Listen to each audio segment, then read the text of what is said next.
My name is Demi Hitchcock. I am originally from Mechanicsville, grew up, born and raised in Mechanicsville, then moved to Caroline County when I got engaged to my fiance. I'm 30 years old this year, only child, so no siblings. Went to VCU, I'm an accountant. I work for an urgent care company, Patient First. I do the accounting for them. I love fashion, love shoes, love all things pink. Clearly.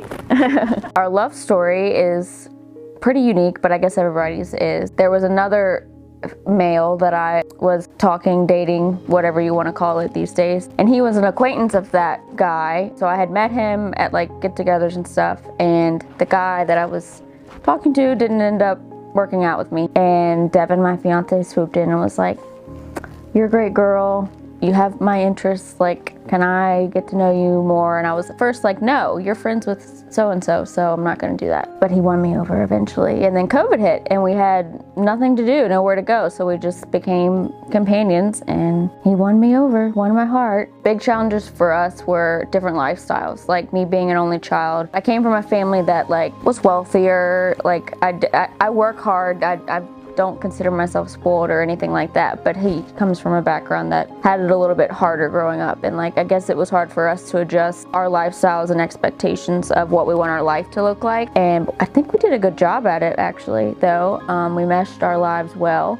He was also not a traveler, and I'm a big traveler, so like I want to go anywhere and everywhere, and he was very hesitant to that. Like, he's a homebody, doesn't like to go out much. But now I feel like I've won the traveling over on him. He loves to travel now. The moment that I was like, man, I think I love him, it was during the pandemic, and like I went through this like wanting to fix up everything in my house. And we were at Target one day and I saw like this bar cart coffee table type thing.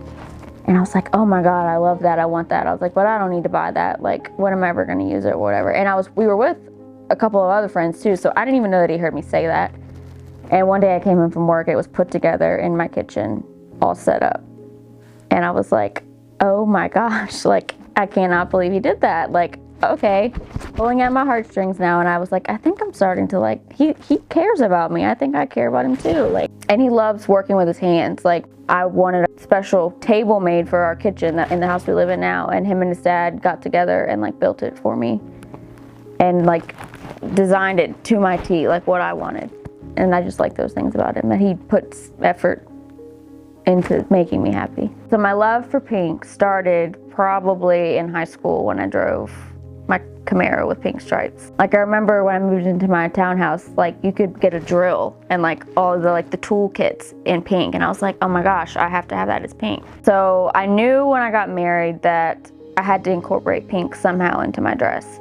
I didn't know what I wanted that to look like. I thought about like just a pink fabric, a blush fabric, but I didn't know. And then the more I started like looking into things, I was like, no, I need to be classic white. I need to be bridal, but how can I put pink in it? The more I looked, the more I was like, well, I know I love rhinestones, I love sparkles.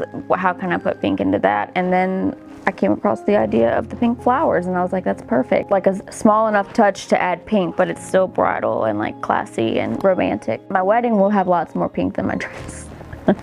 My whole wedding dress shopping process, I had been to multiple stores. We went to DC, places in Richmond, and every store we walked into, you know, they say, what are you looking for? Do you have a vision? I'm like, I want a high-low.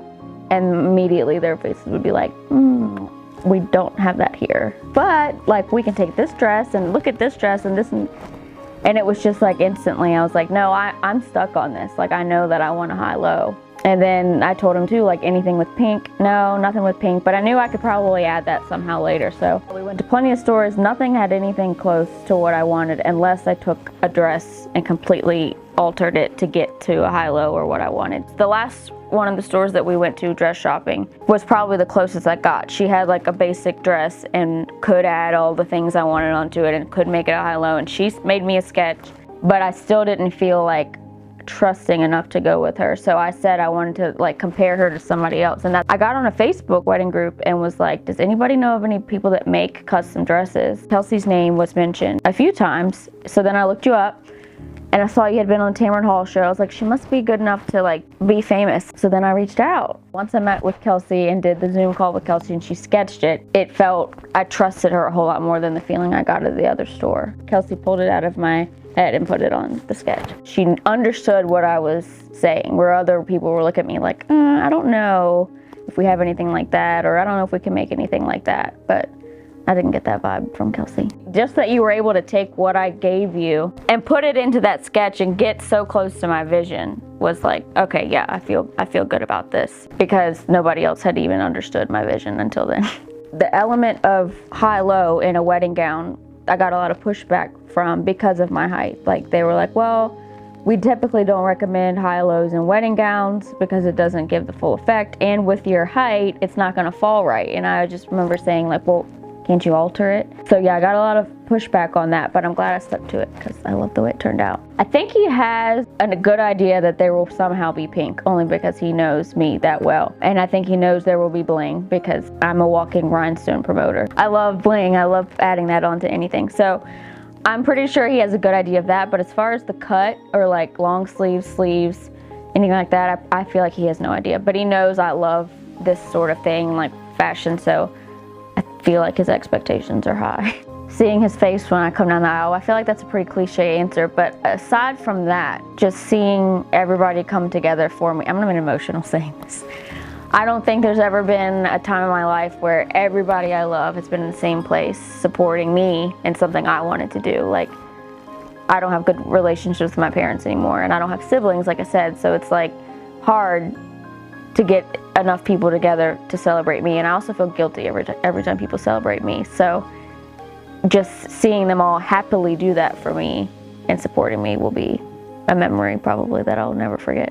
Everything together makes it the best experience, but I think probably was that initial appointment of getting that, being able to see that sketch like for the first time of what was in my head on paper made it the best, because it was the first time that I felt like, yeah, like that's what I'm trying to get. Like, having that immediate vision on paper and not just somebody saying, yeah, I can do that, but like you can't see it. That was probably the most impactful part of it for me. My advice to anybody is don't let people tell you you can't do that, or I don't think that looks good. Like, if you know what you want, find it or make it work, or like, don't be afraid of custom. And a lot of people, when I told them I was having a custom dress made, thought that it would be like outrageously expensive, but like some of those bridal shops are charging you just as much for alterations in the gown and ordering it, and if you want it quicker you gotta pay more. Like, it's so much more worth it to go through experience and make something yours, and you get like a sense of like pride of like, I designed that, or I helped design that. Like, so don't get discouraged by what the stores and the people tell you. Like, stick to what you want and don't let them change your mind on what you want.